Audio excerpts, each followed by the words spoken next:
Okay, thank you, Dirk and Cadell, for being present today for this encounter that I really wanted to make happen for quite a while.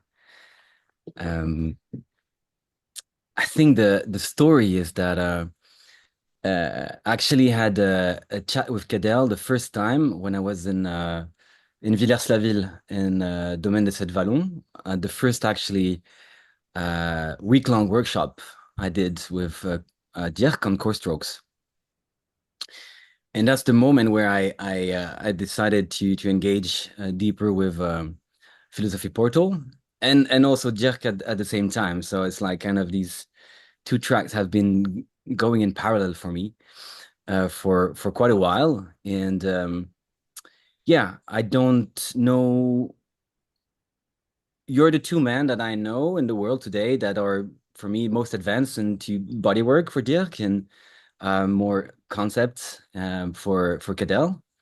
And I know you're both open towards the mind and the body in each other direction, even if it's not your core. So for me, yeah, just felt very important for you two to meet. I also want to say that this happens in the context of Genesis. So this offline event that we're putting on in Brussels, 24th of January, where you will be both invited and speaking at. And that we are taking this opportunity to actually go maybe deeper that we will go in the live events and as nerdy and as niche as we want without kind of limits. Maybe I just want to share about like something which is truly alive for me these days, as is in connection of this topic. I dived into body work after becoming aware of a form of like spiritual bypassing of mine, and where I was not really in touch with my body, and I was a lot into yeah, spiritual work. And I think that like this week I came into relationship with like a thinker who brought the light on how actually um thoughts have a huge impact on our emotions. And I think that on a personal level, I've been underestimating the extent to which what was happening between the external stimuli and my emotions was beliefs and thoughts processed in my mind that are actually have potentially a way bigger impact than what I want to acknowledge. And that if I can regain control over the way I interpret what happens to me, my past, or the environment, I can actually regain control over my emotions, my actions in my life. I want to, yeah, maybe start with this first question. It is like regarding your path and your work with Reich and Lacan, like what role those the mind and the body play respectively into how we actually create our lives. And is there one who is more um, important or happens before than the other? Um, and yeah, what is the relationship between both from your different experience, school of thoughts? I believe, that my whole life, in a way, and especially when I had to decide what I was going to become in my life, what I was going to study, I decided to go to university, which is, a educational institution that addresses, uh, the whole field, if you want, of philosophy and science and knowledge in general. And I was interested early on. I was 17 when I had to make this choice. I went to Leuven University. I was developing myself in a very physical way. I had been a gymnast and I had found like a huge interest in how through developing the body I was developing values and I was developing, connection with my own body, but also with other people, like, support and actually fulfilling what I realized later, basic needs I had for my up maturation. And also, I was very curious and interested in the mind stuff. I was a good student, and I then also wanted to develop myself cognitively, which I had already succeeded at a young age. And then I was thinking, okay, what curriculum is going to fit me? And then I was saying, okay, I could do medicine, but then I found that is too much, yeah, with disease. And then I said, maybe I do psychology. And then I found little by little, in looking at this curricula, how there was a split between the body and the mind. So then I chose to choose physiotherapy. And early on, I realized that I was in my second bachelor that there was not enough focus on the mind. And then I decided to do a postgraduate training in psychomotor therapy.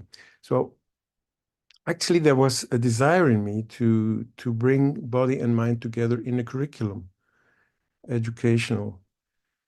And then I learned a lot through the body, of course, in my studies of physiotherapy. And then I started to integrate all kinds of psychological theories, which addressed also the body. So I came to phenomenology and psychoanalysis. And I was very lucky to be, yeah, not long after I graduated from psychomotor therapy to be engaged in the university clinics in Leuven, which was a hub, a training hub for psychiatrists and psychologists and movement therapists and nurses and whatever. And then I actually found out I came into a bath of Lacan and psychoanalysis and phenomenology. So I thought I was really in the best place I could ever be at that time, being able to work with the body because my mission there, or what I was asked to do, was to bring movement therapy, um, body awareness, dance to psychiatric patients, people who had mental problems, psychosis, and everything. Mm. And so the philosophy I embraced and that I received in my education is that body and mind are not separate. They're just two sides of the same phenomenon. And then in everything I did up to now, the work with the body, I always see that there is an effect of the body on the mind and also an effect of the mind on the body, but actually they're inseparable. So I um, have looked for ways all my career to address these two dimensions at the same time. So when I work with the body, I also um, put a strong emphasis on using the words and bringing meaning to the process. And then, of course, working with the emotions is very important because I found out that the unconscious is really what we put in the unconscious, what we keep in the unconscious is traumatic stuff, is things that we repress. And I think we will be able to dig that up in this talk. The Lacanian view is very interesting in that also that we don't allow, yeah, to symbolize the deeper, let's say, unspeakable, mostly unspeakable truths of ourselves that are deep emotions and instincts. I think we're going to come to that. Mm. So underlying the value of like really putting words and logos on these kind of unnameable experiences. Yeah. Yes, yes, yes, yes, yes. Yeah. Cadell? Yeah, I mean, for me, I'll just start with sort of a similar reflection on the parallels that I see between my history and Dirk's in terms of the start of my passion. And the start of my passion was just athletics. And it was just going back to middle school, going back to high school. Basically every day was just dedicated to sports in some way. And but more than that, like more than just dedicated to sports in some way, it was dedicated to sports in social context. It was dedicated to sports in a type of community or brotherhood with a bunch of guys that, every day after school we're going almost 4 seasons around. In the winter, we're playing hockey. In the spring, we're playing basketball. In the summer, we're playing baseball. In the fall, we're playing football. And at a certain moment of the end of my high school career, sort of realizing that that life path or that way of being was not capable of being professionalized. You know, um, Basically, the only thing that happened was I took that energy that was being channeled through athletics and I just channeled it to academics. And I think it's basically the same energy. And I don't necessarily even think it's less embodied in a certain way. So I don't want to make that split between mind and body in the sense that you could get the stereotype of the athletic jock being less minded Hmm. and the academic being less embodied. Of course, you can maybe separate those two in some sense and create stereotypes out of them. But I think that my experience of athletics is that it keeps your mind very sharp. And my experience of academia is that it keeps your embodied life motion potentially more interesting in some sense, more invigorated, because it can open up pathways that otherwise you would be completely blind to.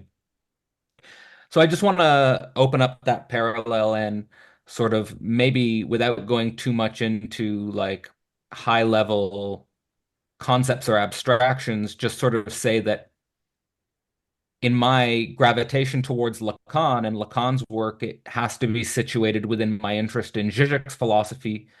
And so, in some sense, I don't have too much connection to, let's say,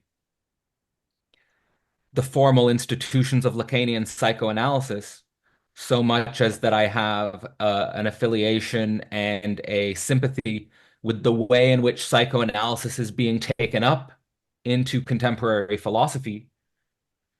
And the main principle or the main axiom, if we want to say that, for the relationship between the mind and the body could be in some ways taken from the way I think Lacan reinvents Hegel in a certain sense. If Hegel's axiom is something like the spirit is a bone, which I think captures this unity between the mind and the body in a very interesting way. The spirit is a bone basically means the spirit is always embodied and the spirit doesn't really exist without the body. And you can say that in another way as well. I think that what Lacan's really trying to point at is something like the spirit is a boner. And this move from the spirit as a bone to the spirit as a boner is basically, in some ways, emphasizing that the human mind is obsessed and centrally organized around the phallus. And many of our sexual fantasies, many of our repressed emotions, many of our sort of unspeakable traumas, all of many of the unspeakable dimensions of our existence, in some ways revolve around the nature of the phallus. And from there, you get an elaborate theory that develops around the asymmetry between the sexes and the pains, the vicissitudes, and struggles that we experience on that level. And I think that that probably, at least to my understanding, brings us to the real of our existence. Dirk, I'm curious about like what is the Reichian perspective on this? And maybe if you think it's relevant, we had a discussion this summer about the split that happened when Reich took over kind of the work on sexuality that Freud kind of let go of for political reasons, if I remember well. And yeah, maybe we can bring these two dimensions together. Mhm. Yeah, that's what I also liked about the topic of this talk, this meeting, that about sexuality, about the libido, actually, for Freud, and then it was picked up by Reich, the libido is a biological force, it's like the life energy. And Freud, being trained as a neurologist, was doing research on a cellular level. Actually was one of the founders of the neuron doctrine. The neuron anatomically was not well described. And his first map of the psyche was like images of connections of thoughts and unconscious, yeah, preconscious thoughts. So he drew it like neurons. But he was frustrated by how to come to a practical somatic approach for his theories of the mind, of the psyche. You know, he was working with Breuer, and in the Vienna time, the Victorian times, they were studying hysteria. So he, as a neurologist, saw how patients conversed symptoms, conversed psychological conflicts, trauma into physical symptoms. So there's like, he saw the bridge between the psyche and the soma, but he couldn't find a technique to work with that. The best he could come to was free association technique, which is basically allowing people to come to a more relaxed state, and then they bring up the repressed contents.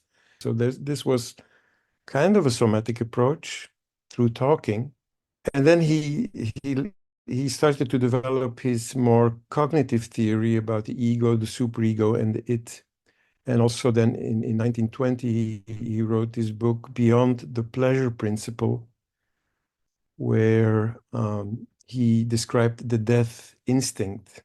And this was really marking, yeah, Reich was then a young analyst, and this was marking his disagreement with Freud, because Reich, in changing the focus on the symptom, so psychoanalysts were basically doing symptom analysis, was now more deeply going to character analysis, and that was a book he wrote in 1933. And he opposed to Reich's view on the death instinct,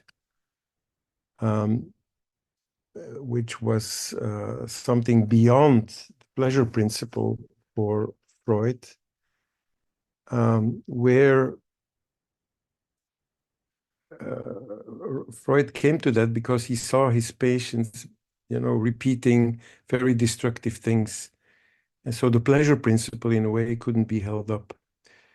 And so this is where Reich diverged from Freud and continued to believe in the basic goodness of the human person, and the pleasure principle as a central. So he saw the death instinct as a distortion, as a defense mechanism against pleasure. Reich then totally went into the body. So he found a way, working with the body, with bodywork techniques, breathing techniques, to bring the unconscious to consciousness and to bring the defense mechanism, actually the resistances that people had against improvement and against finding pleasure. He developed a technique, character analysis, and then later that became vegetotherapy. And the theory he developed was the orgasm theory. So believing that when he could have people, bring people to satisfying orgasms, that would be the cure of their neurosis. And now his followers or the post-Reichians have seen that this view is way too narrow. But then with that discussion, we come into the more modern views. So we may be coming back to that later, talking about how we look at these things now. But to start with, it's Reich who brought the body into psychotherapy, into psychoanalysis. And then for political reasons, because as you said, there was a part of the political tension where Reich was engaged in communism and Marxist philosophy. Engels, he developed his theory of functional materialism based on Engels. And together with the book he wrote on character analysis, he wrote a book on the mass function of fascism with the Nazi rise in Germany. So that was like strongly political views he put forward. Emotional pest and everything were terms, concepts he used. And so this was not the way Freud, excuse me, wanted to go. He wanted to bring psychoanalysis into academia. And so his theory, limiting his theory to we need to prepare people to be functioning in society. So people need to be adapted to their role in society. Where Reich said, yeah, society is basically neurotic, is basically making people ill. So very political view. So I hope that that's a little introduction to that. Yeah, I appreciate that. I just want to sort of say that I think the stakes of this conversation are ultimately political. And I do appreciate the way in which you're distinguishing between Reich's view and perhaps we could go into a little bit further into the discussion, the more modern views on how people are interpreting his orgasm theory. But for the stakes of my response to what you just said, I'll sort of stick with sort of like the historical analysis and try to find points of engagement where specifically I think the key break and the key points where everything starts to fracture is around Freud's beyond the pleasure principle and the stakes of how do we interpret Freud's beyond the pleasure principle and the political consequences and the philosophical consequences of that transformation. First, I just want to emphasize that, at least from my understanding, the libido is mostly a concept which is about the psychic energy associated with instinct. So that there's a split that I think at least gets highlighted in contemporary philosophy between instinct and drive, where instinct is in some sense conceived of as, let's say, maybe you could say, libido without signification, whereas drive is something like libido with signification or something like that, which I think is important for the central principle that Freud introduces, which I still think is massively underutilized, free association, which I just want to sort of emphasize that I think the two most important dimensions of free association, and here we can totally revolutionize and liberate the idea of free association from any of its historical baggage or institutional associations, as far as I'm concerned, just as the highlighting and the making central spaces for non-systematic and non-censored speech. And I think that's really the revolutionary move is, of course, in this conversation, in this podcast, by necessity, we're both thinking and we're both speaking in a systematic way. And we're both thinking and speaking in a very tightly censored way. And podcasts and university lectures and when we build our lives professionally, speech has to be structured this way. I think the point is that we need some sort of space where speech is allowed to be non-systematic and where speech is allowed to be non-censored. And I think Freud sort of really having a fidelity to that method discovered something when you follow that form of speech. And it's really, to me, as simple as that, what Freud did. Like Freud, in following non-systematic and non-censored speech, found what he calls the death instinct. And of course, the death instinct is, or I would rather call the death drive.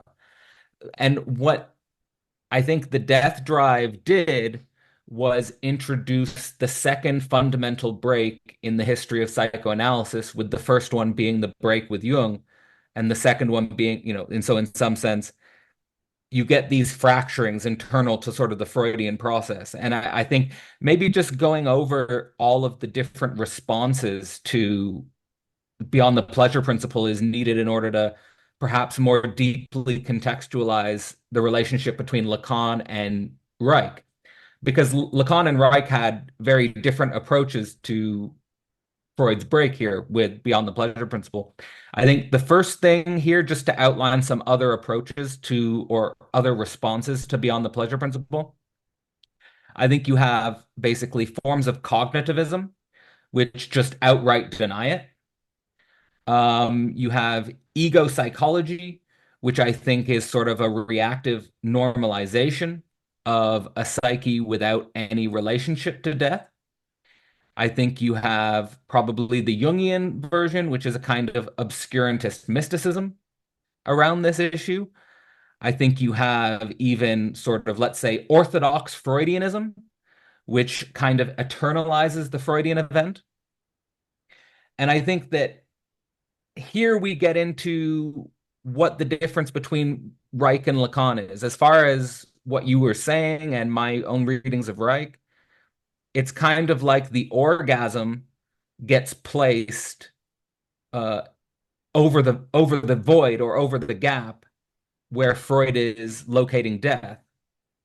And with Lacan, I would say you get not an eternalization of Freud, but a kind of fidelity to the discovery that occurs in Freud. So maybe that's the stakes for understanding the split between perhaps our own intellectual pathways. So like just again to sort of emphasize like the difference in that pathway, one is putting the orgasm over death, and the other is kind of, I would say, a type of fidelity to the discovery of the death drive. And what does that entail? And then I'll stop. I think the fidelity to the discovery of the death drive is simply the recognition of the central importance that we are allowed to speak here, unsystematically and uncensored about death and the relationship between ourselves as speaking being and the way death structures our lives individually and collectively and socially. And I think that that has a real political there's a real political consequence to that. And as far as I understand the political direction of Reich's influence, which is enormous, it seems to me like the political influence of Reich is orbiting, let's say, the sexual energies of the countercultural revolution of the 1960s, where you have even many great philosophers from the 1960s who seem incredibly sympathetic to Reich. Here, thinking about figures like Deleuze, here, thinking about figures like Foucault, who explicitly state a sort of sympathy with Reich's project, a sympathy with the orgasm theory. And so maybe then again, just sort of outlining that history, outlining those coordinates, we have sort of an orientation point for the political differences in these approaches and ultimately what's coming out of beyond the pleasure principle. But I do want to say as one final thing that for Freud, pleasure and what's at stake in the death drive, what he's basically saying is that pleasure contradicts itself. And so having a non-dialectical view of pleasure is something that will inherently undermine itself and potentially in very destructive, self-sabotaging ways. So like, and then I'll really stop. But I found these letters that Reich would send to his wife, and when they divorced, he would send her letters asking her to confess that she hates him, asking her to confess that she is disgusted by him, like in some sort of weird pathological way, like becoming obsessed with what does she really think about me? So I'm basically saying here that when we don't have a contradictory or a paradoxical view of pleasure, I think what happens is this weird inversion where we engage this self-sabotaging behavior in potentially very destructive and unreflective ways. But I'll send it back to Timothy or you. Cadell, are you speaking there of Reich's first wife, Annie Pink, Annie Reich, or because he had a few women? But if it's his first wife, that's the period where he's developing character analysis, working with the resistance. So he's doing the same thing with his patients, basically, where he invites the negative transference from the patients, meaning asking the question, for example, what do you think of me? What don't you like about me? This is inviting the opening through language of the and expression of the negative transference. Because Reich's critique of the Freudian analysts, the early analysts, so up to 1930, let's say, was that they were inviting positive transference, and that these doctors usually were very narcissistic in a way, liking very much the positive comments of their patients. And so Reich's position was to break that down, to see what is the resistance, what is the facade that is not letting go. And of course, that is challenging, and it's basically also a political statement that you in such a position, you don't want people to adapt to society. You want people to bring out their negative critique to whatever is there to be projected on negatively. Absolutely. Absolutely. Yeah. I think but so like maybe bringing it back to this key point is like the stakes, the political stakes of death drive on the one hand, and what you were pointing towards is not only orgasm theory, but the way in which that theory has been modified, updated in your modern understanding of what, let's say, maybe Reichians, or I don't know, neo-Reichians or post-Reichians have developed it.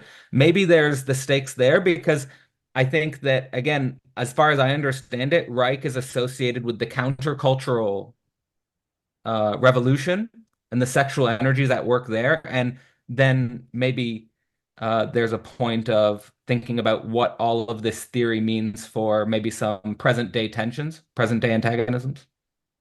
Mm-hmm. But I totally agree with you about the importance of breaking down resistance to narcissistic transference patterns. And in some ways, there's a huge connection there with Lacan, because a lot of what he's trying to do with the fidelity to Freud's project is basically claiming that Freudian analysts are falling into narcissistic dispositions. Mhm, mhm. Yeah, of course. And what I think is important to mention in Lacan's work is his his focus on linguistics, on language, and on structuralism.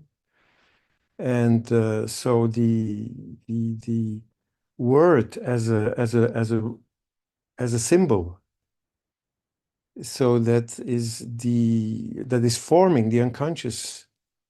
And so when people are able to say the negative, so to make a link now to Reich's invitation for negative transference, when people can bring out that negative connotation, they can start to see how that is a symbol symbolizing some force that they are repressing, that maybe society is also repressing. And then we get a symptom also on the societal level when energies get repressed. So I think that what Lacan calls the real, Lacan makes this distinction between the real and the symbolic and the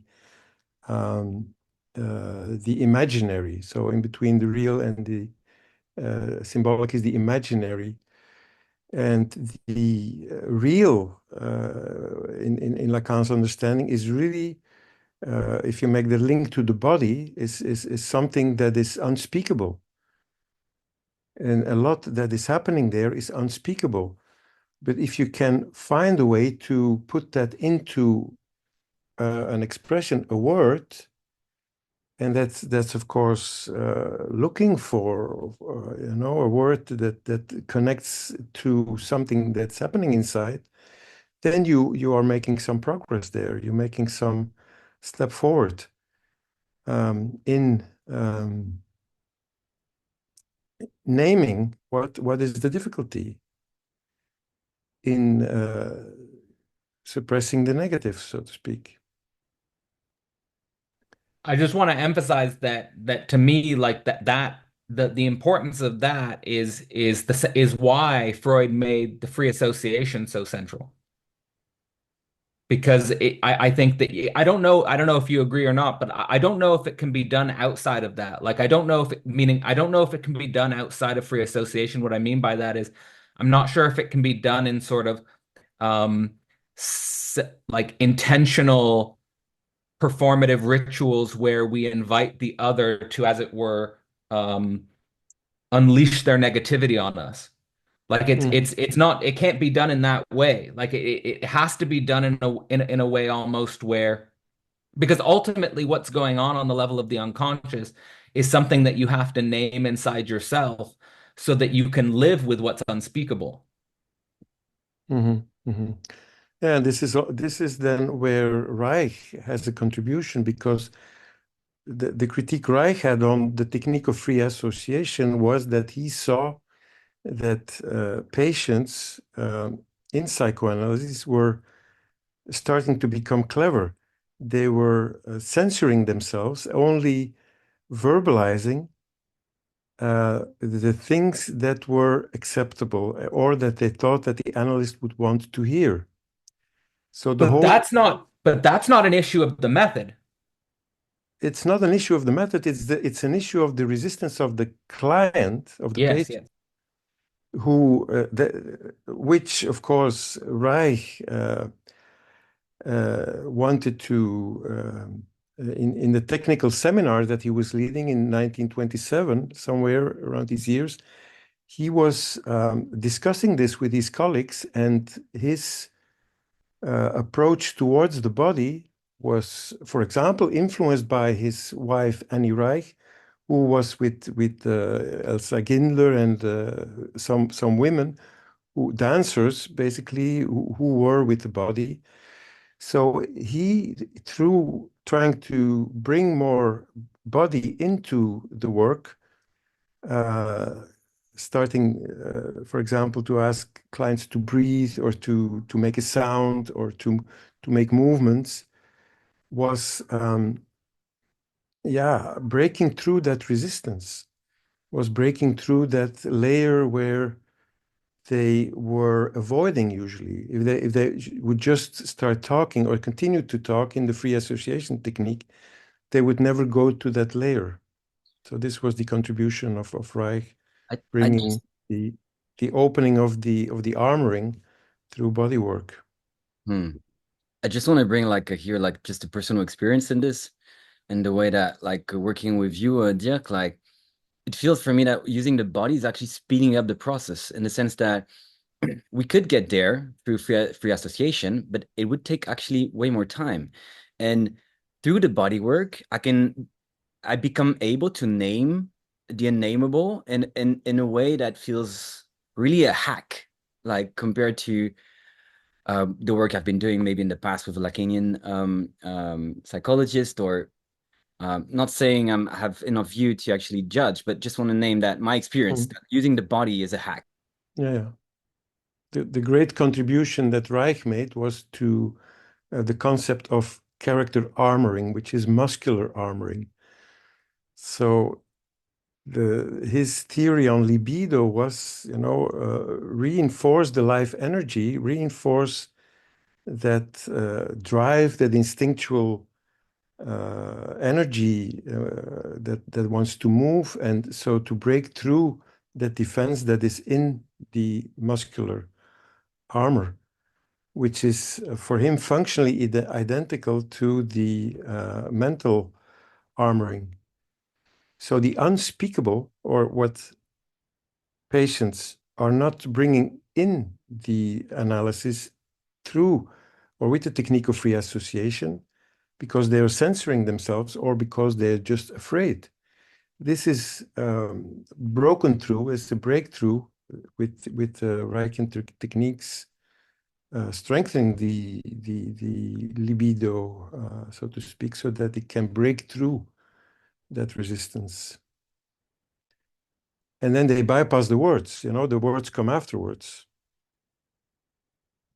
I wanted to bring something. I think it's Peter Rollins who was saying this when I was looking actually for maybe the critiques of Lacanians towards Reich, and in one conversation I think with you, Cadell, and correct me if I'm wrong, he was saying how Lacan was honoring how repression sometimes is actually needed in society, and how Reich tended to potentially want to liberate all the release and let free in a way that sometimes was counterproductive or even destructive.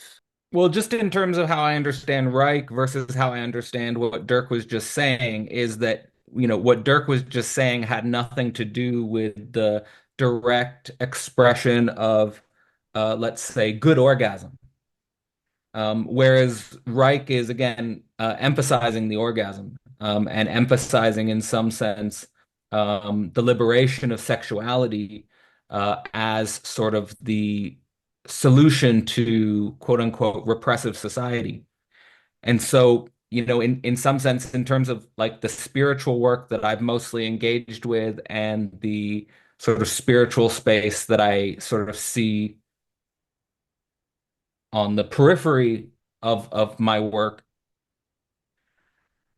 whether it's the breathing exercises, whether it's the psychedelic psychotherapy, or whether it's the tantric body work, um, all of them seem to have something in common, which is a kind of negative relationship to the orgasm as such, in the sense that the orgasm as such is not liberation, but it's rather moving the body energy around itself that is the, let's say, uh, liberatory dynamic in relationship to the word. But also, I think that what I've seen in spiritual spaces is that, well, one, I totally agree that conventional analytic sessions are not oftentimes the best places to um, engage in the process of free association, paradoxically. And maybe there does need to be, like I said at the start of the conversation, a liberation of the method of free association from its traditional association with clinical work. And I think that's a big question, is like, how do we think about the method of free association outside of clinical work? So that's one dimension of things. I think the other dimension of things is that I've also seen a lot of people in quote unquote spiritual spaces, whether it's doing breath work or whether it's doing body work or whether it's doing tantric work, where actually the underlying unspeakable real of, let's say, sexual energy is never actually spoken. So I'm not. So I guess what I would question or what I would like bring as a question is whether or not there is this one-to-one correlation between doing certain forms of spiritual body work and breath work and the capacity to genuinely let oneself go to free association. But it seems like either way, whether we're talking about the clinic or whether we're talking about the body work outside of the clinic, it still seems to me like the challenge here is getting the subject into a context in which non-systematic and uncensored speech can unfold. Mhm. But like that's the challenge is like what spaces do we need for non-systematic, uncensored speech to unfold? And again, only if a subject wants that. Like no subject should be put into a situation where they are forced to engage in free association. Freud and the entire analytic enterprise is always maintained that this is analysis is only necessary if the subject demands it. So, Dirk, I'm curious to hear you on um, what Cadell says about how, yeah, maybe spiritual bodywork or psychedelic spaces, people um, think they access the real, but actually bypass it. Mhm. And what is Well, actually the right balance? yeah. No? Well, we started with, your question was about body and mind and how they relate to each other. And I believe Reich also went astray in a way, or went in one direction. Uh, First, being a psychoanalyst traditionally in the inner circle with Freud and using free association, then having a critique on it, developing his method, being within psychoanalysis. It's his 1933 book on character analysis is respected within the psychoanalytic community. But then he was pushed out of the psychoanalytical association because of his political stances.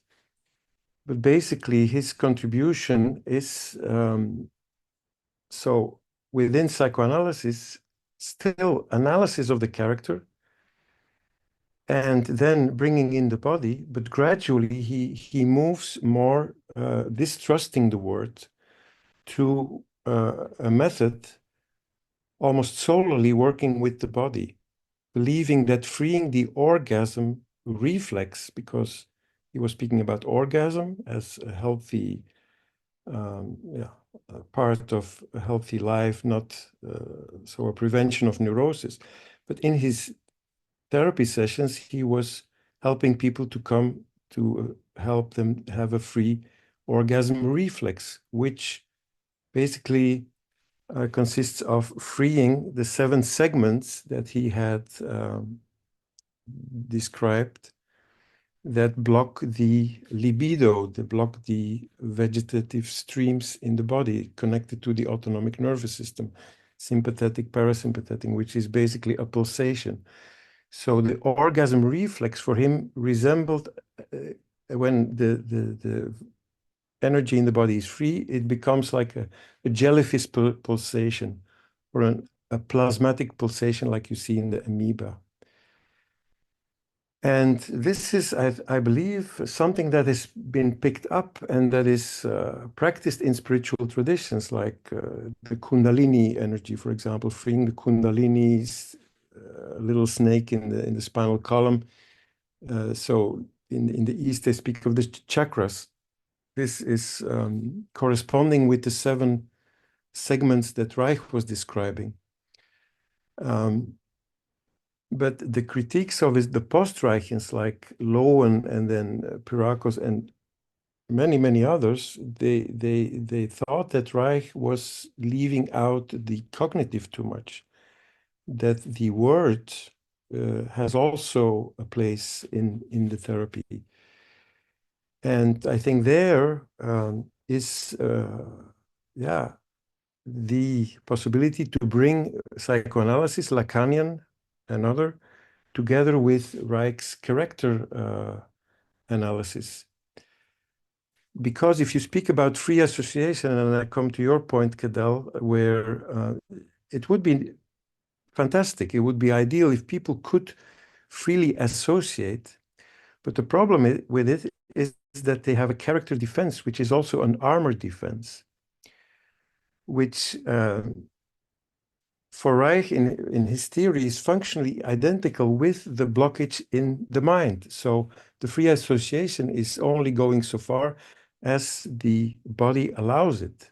This is the deep interpretation of the Reichian theory. So you need to also open the energies in the body to make it possible for a person to really free associate without inhibition, and to bring all the material that is possibly stored in the unconscious. And so Reich's point is that the free association technique is limited because of the muscular, and I add to it now the myofascial. It's actually all the connective tissues in the body that are tight and tense or over expanded over let's say hypotonic, bringing people into a physiological state. And now we come to the physiological state in the autonomic nervous system, which interferes with the ability to speak freely. So either people speak in a hyper tensed and then with the censorship somewhere, or maybe they have a flat voice, or they just the autonomic nervous system is not supporting the speech. So I think that's an important thing to look at, the autonomic nervous system, how to bring that into the speech and into the free association technique. So I just want to sort of put at the center here what I think your work is bringing to the center, which is again this emphasis on the body, this emphasis on the nervous system, this emphasis on um, the possibility of the body as a block and a hindrance to the process of the free association. And maybe I'll be able to come back around to that point in just sort of emphasizing where I think the Freudo-Lacanian tradition emphasizes maybe their interpretation of where the real blocks are for free association, and see if there's a connection. So like first I want to emphasize that I do think one of the problems that we see in Freudian psychoanalytic project is perhaps maybe best exemplified in the Reichian symptom, in the sense that Freud was a liberal. And if Reich was excommunicated from the inner circle, and if Reich was excommunicated from the mainline psychoanalytic organizations because of a type of political orientation that veered towards Marxism, I think we see this tension between liberalism and Marxism as something that is still hugely problematic within psychoanalytic communities today. So in some sense, it's a meta-political problem that psychoanalysis doesn't really know how to deal with. And Lacan didn't know how to deal with Marxism. And I think contemporary psychoanalytic communities that I follow, they don't know what to deal with Marxism. And I would say on a meta level that this whole issue of liberalism and Marxism, in many ways, doesn't know what to do with Christianity. And so this place of Christianity in relationship to liberalism, in relationship to Marxism, and the political and the theopolitical underpinnings of psychoanalysis, to me is like the mega philosophical framing issue that we need to deal with. I'll say from my side, in terms of the way in which Reich and Lacan split from the death drive, again with this, where I take what Lacan's doing is simply saying there has to be a fidelity to the way in which we signify death. And this placing of the orgasm in relationship to it or in front of it, in some sense, I see as the starting point of the countercultural revolution, where sexuality is too strongly identified with as liberation. And I think that many of the spiritual body techniques that come out of the countercultural revolution are things that we should preserve. They're values that I also hold sort of dear, and here, like, whatever different sort of spiritual techniques or tool kits that you want to bring, whether it's the breath work, the psychedelics, the tantra, all of these different modalities are keys and helpful, and I've seen them do great things. I just think that they, at the end of the day, don't eradicate the problem of the human being with its body and specifically death. And so so I just want to put that as center. Like the problem to me is death drive still, in that Mm. sense. Like the problem is death drive, and to me, I could connect that to where I think the theopolitical underpinnings do, in some sense, force psychoanalysis to confront both Judaism and Christianity. And in some sense, how I understand Freud is that Freud is, of course, basically here representing the Jewish lineage in internal to psychoanalysis, even if he's, of course, an atheist Jew. And Lacan is definitely representing the Christian end of things, even if he's a type of Christian atheist. And the question of death here and signifying death, I mean, I think it has to be said that the symbol that Christianity uses to signify death is the cross. And so this idea, and then that's like sort of like what I think is like, what's the relationship between the orgasm and the cross? Mm. And I think that we need to think, I mean, very seriously, like what's the relationship between the orgasm and the cross?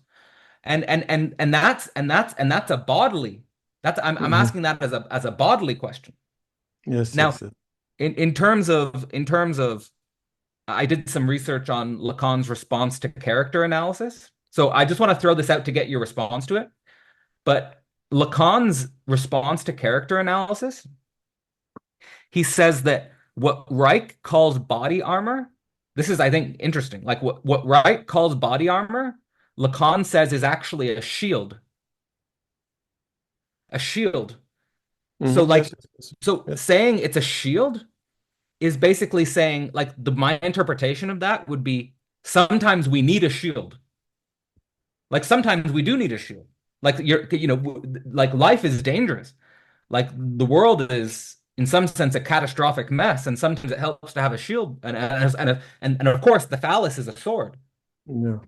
So you got a sword and shield ready, and so that's one thing. And then this is the final thing I want to say, and I want to bring this back around to the stakes of how your work might impinge on a new way of thinking about this.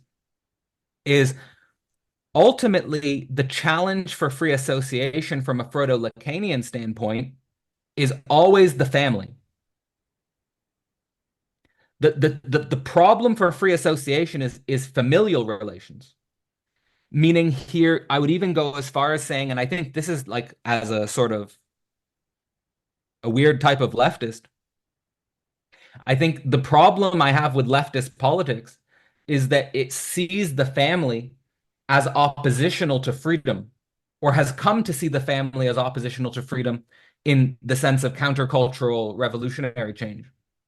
So the question for me is, how do we bring psychoanalysis, how do we bring free association towards the difficulties of free association with the familial? Because, like, basically constitutive of any family, if everyone just free associates in the family is going to disintegrate. Right? Like the family cannot withstand everyone just speaking freely. So to me, like even after all psychoanalysis, hundreds of years, I think there's a Jungian analyst who wrote 100 years of psychotherapy and the world's still a mess or something like that. Like this idea that ultimately free association reaches its limit when it comes to ethical, pragmatic engagement with the family. And then the question to me would be, does breath work, tantra, um, psychedelics, these spiritual modalities that we bring from the countercultural revolution, do they help us build families, or do they open us to maybe deeper forms of individuation that take us away from family? So these are, and I want to say these are things that I would say are like active. um I don't have answers, just active problems that I'm surfacing. Mm. What comes up in me as a distinction, and maybe that's the artificial split that we maybe tend to see between Lacan and Reich, or Freud and Reich. I don't think there needs to be a split, uh, because that would be the same split as between body work or tantra, or let's call it energetic work, breath work, energetic work, and verbal work. For me, it's just two dimensions. It's where, and this is an interesting symbol that Reich used in the first page of every of his book. He points a dot. You know, it's the root energy, the libido energy, and then that splits up in psyche and soma, for example, or in pleasure and pain, in all these antitheses. So he calls this the principle of functional identity and antithesis in the same time. So on the surface, it appears as an antithesis. Deep down, it's the same energy. And this, I think, is a very, very valuable point that Reich makes. And maybe he left his own principle a little bit going maybe too much to the side of the body, distrusting the word.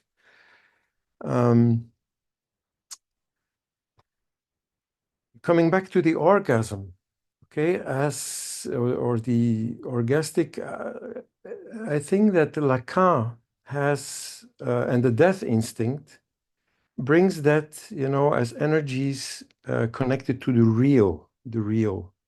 When things are not able to be symbolized, we are in the real. The real is all this that we are not able to name. The body is part of it, because there are so much things in the real, in the reality of the real, that we cannot name.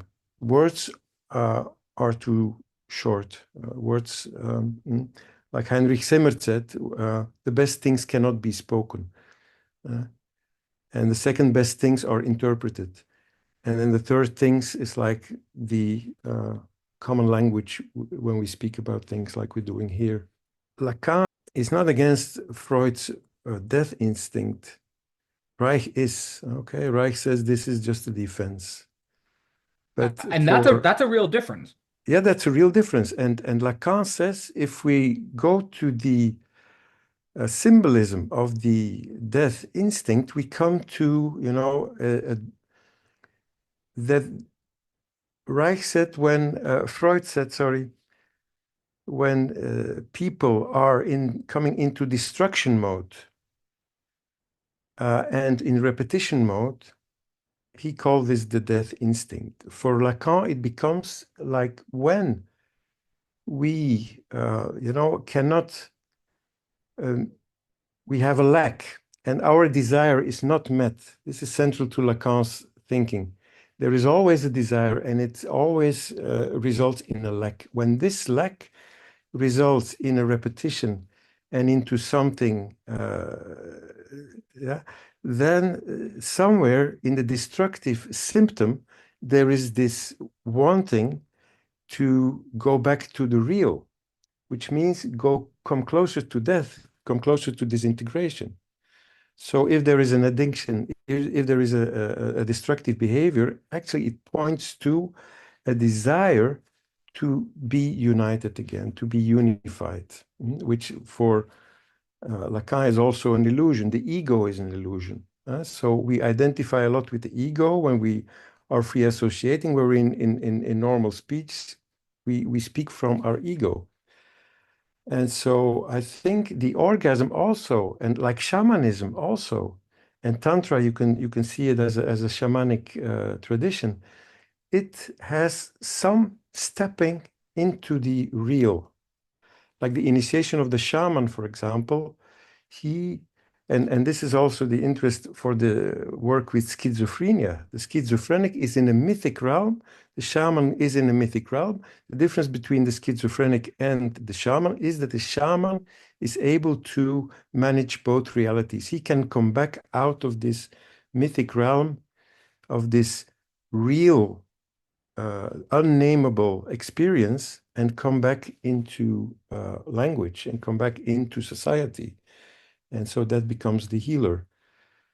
And so there are these deep ecstatic experiences also that the shaman knows, but Lacan uses this word jouissance, which is beyond pleasure. And it is also such a pleasure that it's painful. And this is exactly the experience of the shaman, that he's torn apart, he's pulled into pieces. This is the problem of the schizophrenic, who is torn apart, who is uh, pulled, dismembered, feels dismembered literally. And Lacan himself, he brings the example of Teresa von Avila, Saint Teresa, when she is in this ecstatic, and this is not the sexual ecstatic, this is not the orgastic ecstatic, this is a mystical ecstasy, but it's in the dimension of painful and joyful, pleasurable, but beyond. So it's the combination of pleasure and pain, which is very interesting, which we also find in the orgasm. I was just a few weeks ago assisting in a group of Reichians who were talking about orgasm, and there was Barry Komisurak, a researcher on orgasm, and he saw in the brain even there is this uh, coming together of the pain areas and the pleasure areas when people have an orgasm. When you look at people having an orgasm, they many times have a painful face. And so these experiences are real, but we cannot fully put them to words. And this is also Lacan's realization that words are too short. We cannot name it. And so we're close to the real. The death instinct is close to the real, death, dying. Orgasm, for example, in French is called la petite mort, huh? The little I death. was going to say, yeah.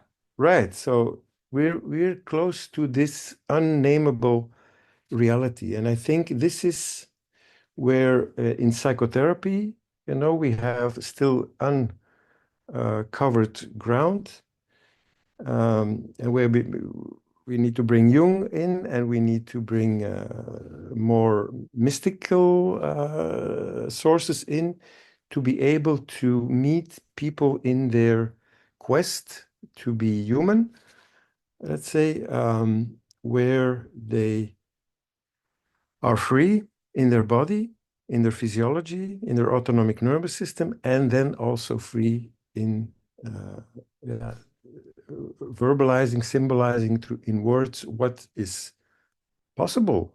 So, and this is another challenge to put words to everything we find, and yeah. But there is an inherent limitation to what we can know about where we go in our explorations with So let psychedelic or body work or whatever it is. yeah. Let me just say very quickly that it seems to me like the stakes here is how we understand the relationship between the symbolic and the real. Mm. And it seems like a lot hinges on how we understand the symbolic and the real here. I just want to say that in regards to the way I work with the way I've understood the way I work with the concept of the real is something along the definitions of what does not work, but what does not work internal to the symbolic. So let me give an example of what I mean by that. Something that does not work internal to the symbolic. So say you're a young man and you're in love with a young woman and you say to the young woman, I love you, right? Symbol, I love you. And the young woman says, I want to break up with you. there's something here of an encounter with the real. And this encounter with the real also brings you upon, I think, death drive, which is, of course, many young men who get their heart broken or young woman who gets their heart broken, they come upon feelings of something that we could call the death drive. And I think that the real thing that Lacan opens up is a constructive relationship to the death drive. It's something like when the other breaks up with you, just to give that example, what do you Mm. do with that? Mhm. Like I think everything hangs on that question. Like, what do you do with that energy? And Yes. in some sense, like you can rise or fall based on that. And I think that when you were saying, for example, about lack and desire, I think in the beginning there's always a lack. But it's what do you do with that lack that really makes the difference. And so like I don't like this laboring around just identifying with lack as some people make fun of Lacanians as Lacanians. Like it's all what you do with that lack that's at stake.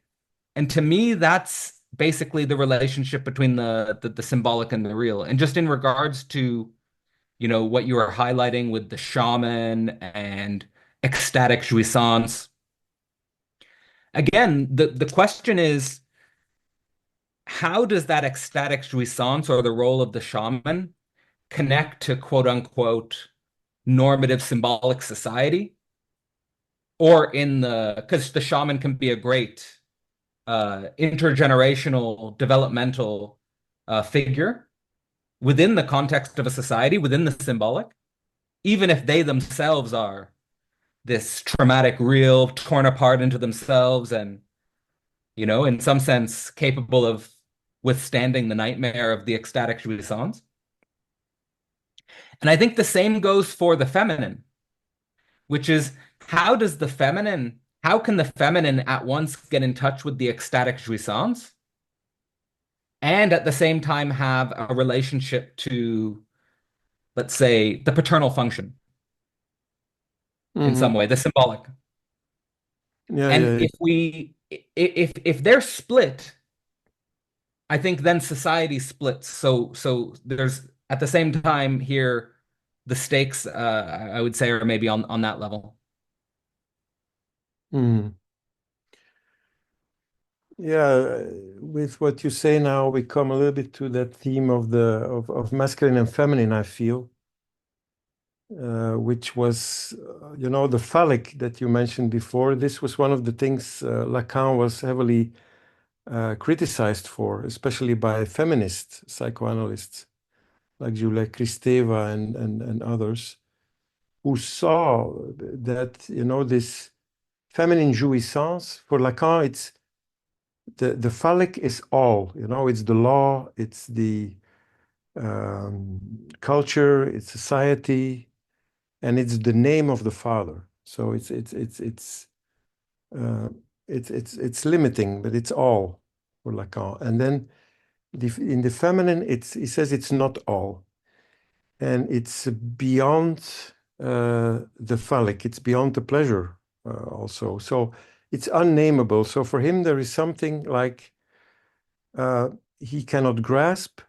And this is what the critique is, that there is not something that stands equally stable next to his phallic jouissance. So the feminine Exactly. has not the same place in the dialogue. There's an asymmetry. Asymmetry, exactly, exactly. And this is what, in the post-Reichian development that I'm making, I really bring these two elements, the masculine and the feminine, into a symmetric dialogue, where the masculine for me is about the going out, penetrative force. In the tantric, it's similar to what the tantric tradition teaches. It goes out through the phallus, the energy, so it's energetic concept. It comes in through the heart or from the head also, but it goes down, where the feminine is about receptivity in the genitals, in the vagina, and then bringing that energy up, and it's about receptivity, which is then brought back as active energy from the heart. But both men and women have these dynamics, which also for Lacan, of course, because he's in the cognitive, he's not in the biological. The masculine and the feminine are both parts of each individual. But and so not connected to gender, but then there is this confusion in his theory I found, which not, to me, it's not so clear.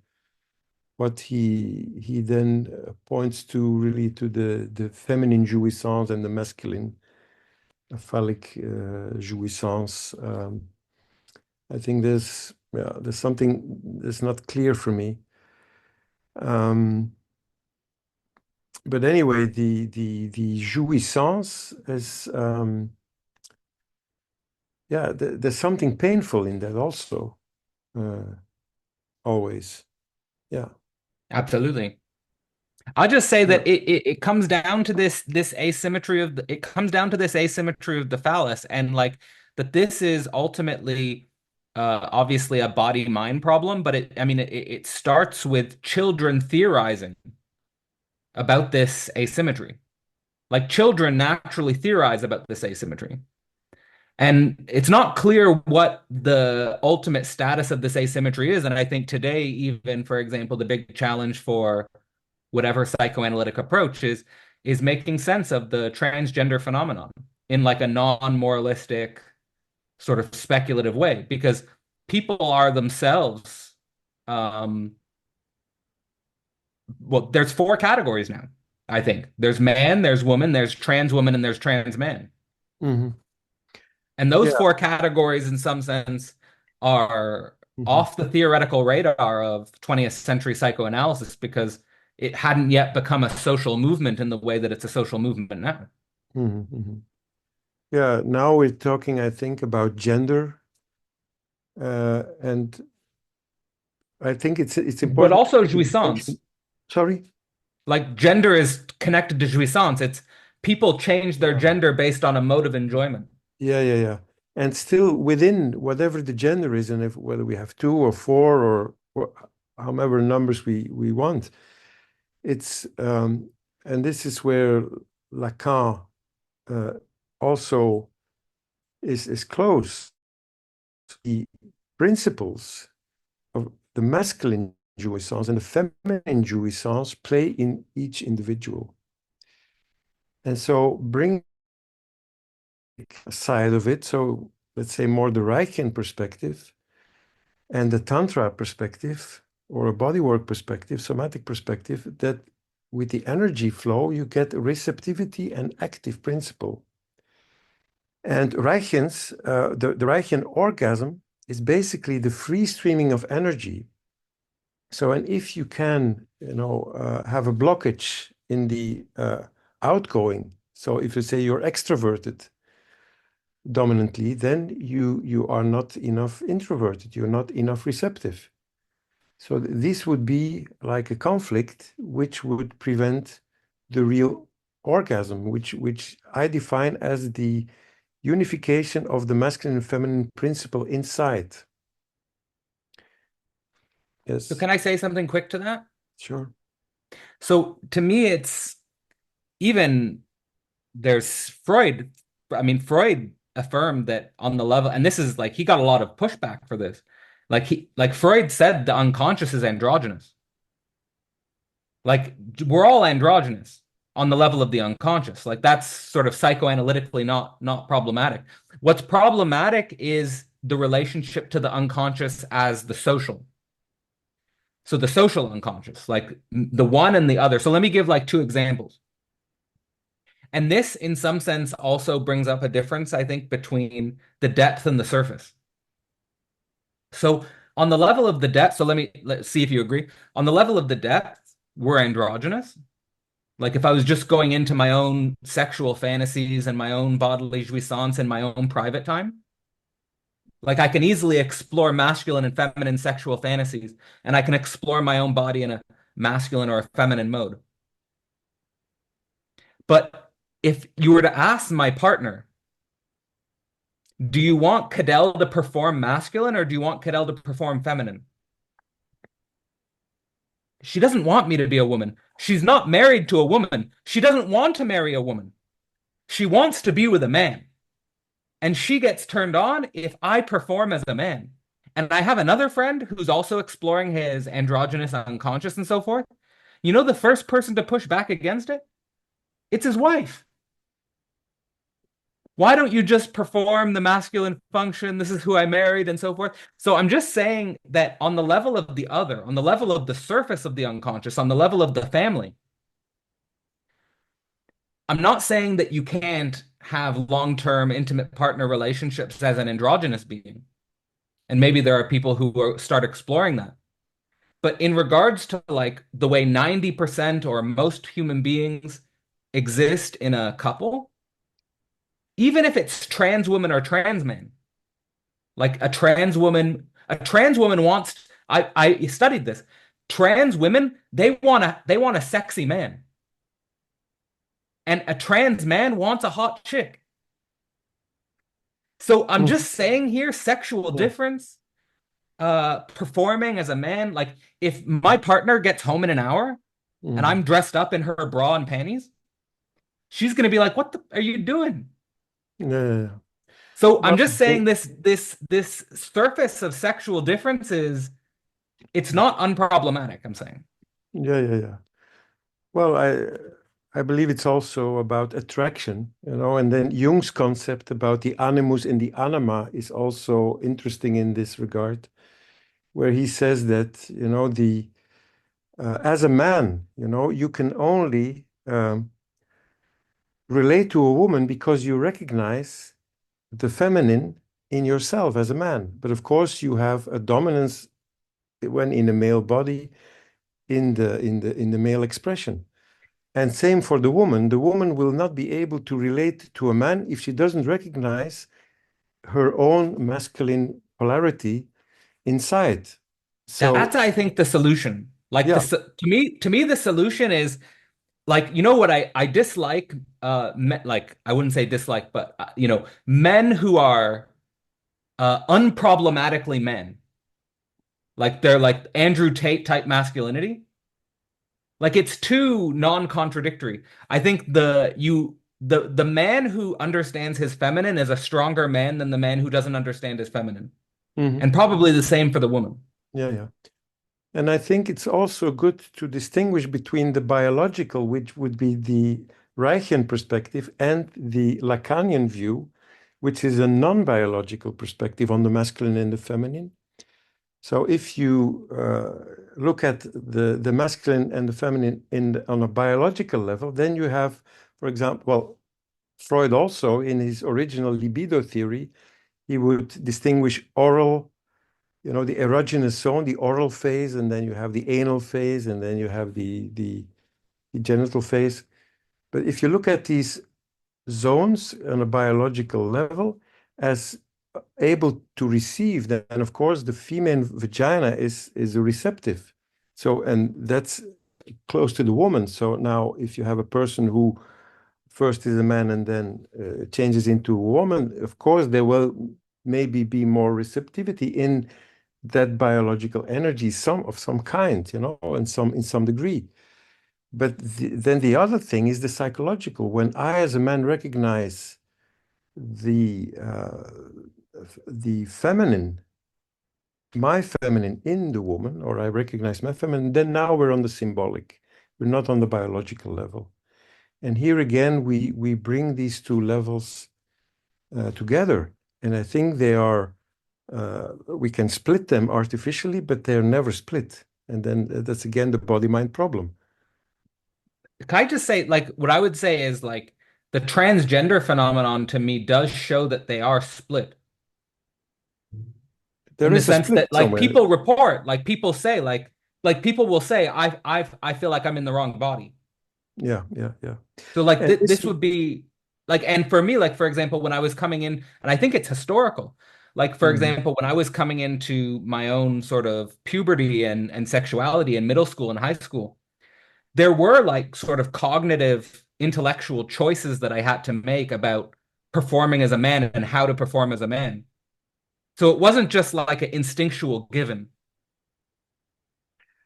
Yeah, it's interesting, whether this person saying, I don't feel I want to be in this body. So let's say it's a masculine body, and I don't feel myself a man in this body. So I would rather prefer a feminine body. Again, we're on the biological, we're on the physiological level, and the emotional component is very close to the biological level. But when you get to the symbolic, I'm very curious how that works in such a person. Where is the symbolic layer that we need to deal with, It's the and what social. it is? Sorry, I It's the didn't. social. The social, It's the social. The symbolic is formed through social. It's formed through the other. yes, the culture, yeah. It's absolutely formed through the other. And I suspect is a lot of transgender disassociations comes about whether my body fits the ideal that the social tells me I should look like. Yeah. This is the problem with, the image. That's also a Absolutely. It's a Lacanian problem with the image. concept. It's the mirror stage. So how do we develop our ego? How do we Absolutely. develop the image of ourselves? This is a reflection. It's an illusion for Lacan. We develop it between 6 months and 18 months. Or we can bring a lot of theories around ego development. But this is also very, very well seen from Lacan, that what we identify as who we are is not what we are. What we identify, as from the ego place, how we see to ourselves, it's idealized, of course. And there's the idealization in society. And when that idealization is the mirror, we're looking in, we're going, of course, to get some information in about how we should be looking and how we should be behaving and all this kind. That's the law. Then that is then again Absolutely. the phallic principle that Lacan is talking about. Yeah. Well, I just think that that is actually where we need to think today is like Dirk was saying about the mirror stage and the illusion of the ideal that we form our sort of self-reflective identity as a message that comes back to us from the social. And I think that so here's the contradiction. It's an illusion, but people still are like people are tormented by the illusions. Yeah. Like people are tormented to the point where they'll get the body modification or they'll start to Yes. Yes. Yes. perform in certain ways that are quite extreme. So yeah, this is there's a big question. What society then would desire for now? What would be the desire that lives in society? Because what we're talking about I'm trained in core energetics, which is a neo-Reichian discipline also, and this identification with the idealized self-image, we call this the mask. Okay, it's like the facade. It's like the persona in Jungian terms. It's what you show to the society, and many people live from that layer. Now, in core energetics theory, the layer below that is what we call the lower self. It's the place where we store, where we are not living, where we're not symbolizing, in Lacanian terms, the destructive, chronically destructive, negative forces that we are able to embody. And then the deeper layer, and this is an optimistic view on the human, is we have our higher self. This is our goodness. So this is an optimistic view that deep down, and this is also what we work to, and maybe that's different from Lacanian perspective, or Freudian, which may be more pessimistic, but that we want to break through that mask. We want to melt that down to see what is below. What is your negative transference? What is your negative message here?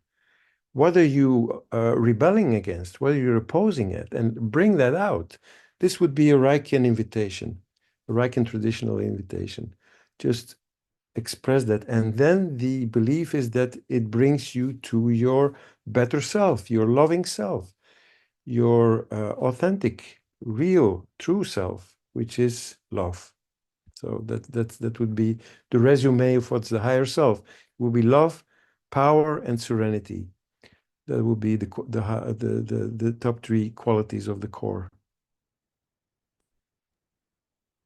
To me, the question is just how does that perspective get concretely embedded in the family? Yeah, Because then of many course, situations, the yes. partner, in many situations, the family doesn't want that to come out. Then they're in the mask. So in the family, and coming from my own experience, you would need moments of catharsis, like sitting together and letting out whatever's not working for you, whatever's not working for anybody, and just let that out and let the emotions come in the room. And then that's like of a cleansing. And so from my own personal experience, this is very, very healthy. So the catharsis would be very necessary in families, but it needs a build-up of the tension of the conflict, meaning that now we come close to the real, because the conflict is what's part of what we are not able to verbalize because it's unconscious. We don't know what's the problem, but we feel from our bodies that there is a problem. There's a problem with the father, there's a problem with the mother, there's a problem with the relationship, there's a problem with in the tissue of the family.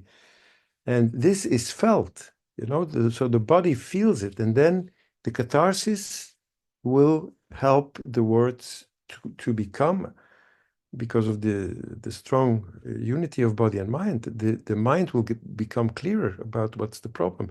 That's my strong belief.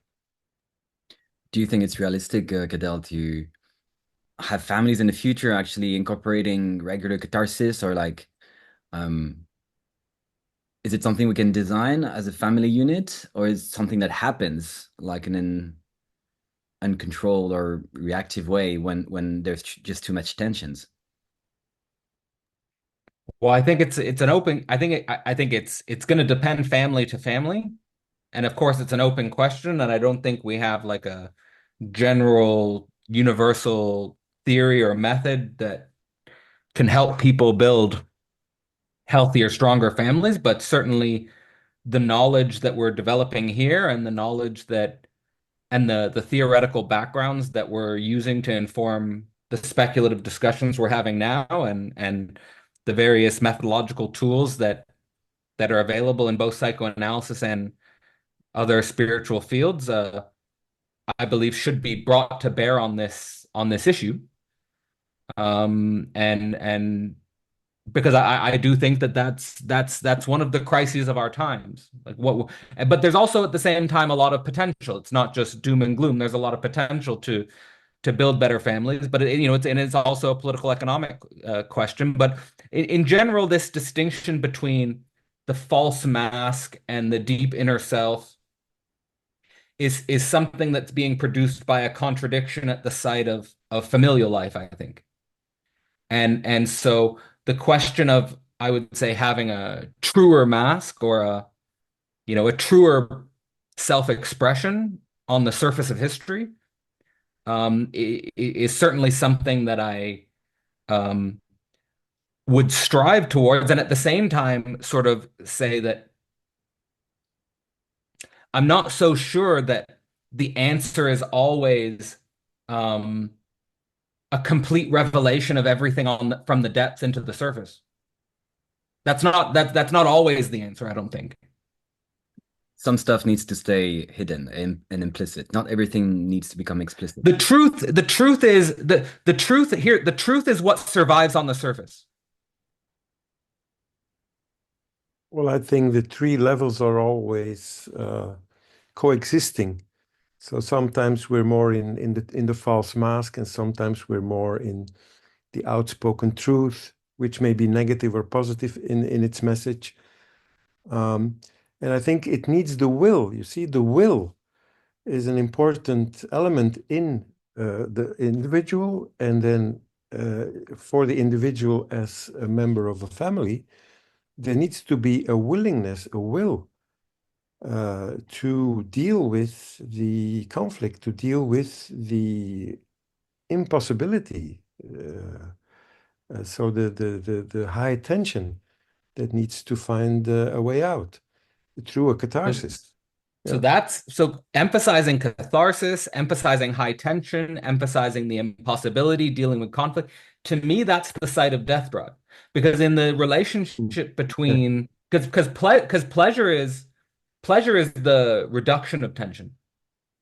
Yes. So by going through, this is fits with the Reichian This is model. the cross. Right. This is then the cross. Yeah. And Reich, interestingly, in the end of his book, he wrote the book, The Murder of Christ. It's a beautiful book. You know, it's basically he's speaking about himself in a way, but uh, so the whole idea of, you know, going through the emotional expression, you know, the catharsis is part of, and then in that, you know, feel the suffering, feel the pain, and then through that come to the rebirth, come to the resolution of the conflict, to the coming to the integration of the opposites. Whatever you made your enemy, you know, it can become your ally again. And these kinds of dynamics is very, very, of course, powerful dynamics, and people are afraid of it because of the intensity that is there. You know, it's the life in its deepest and rawest expressions, the libido. We need the willingness to go deep into, you know, the container, and to be able to contain whatever is there that that we're willing to feel, and then to verbalize it, because we need the words. We're doomed as human beings to speak to each other, and then to misunderstand each other will be Yeah, of absolutely. the game. Yeah. Absolutely. I completely agree. We are doomed to speak and misunderstand each other. And I like this, what you were saying about Reich emphasizing at the end of his book, The Murder of Christ, seemingly expressing some sort of moment of crucifixion, the feeling of suffering and pain to come towards a rebirth and a resurrection. I think, yeah, these mythological dynamics will come out if you really follow the unconscious in your own life.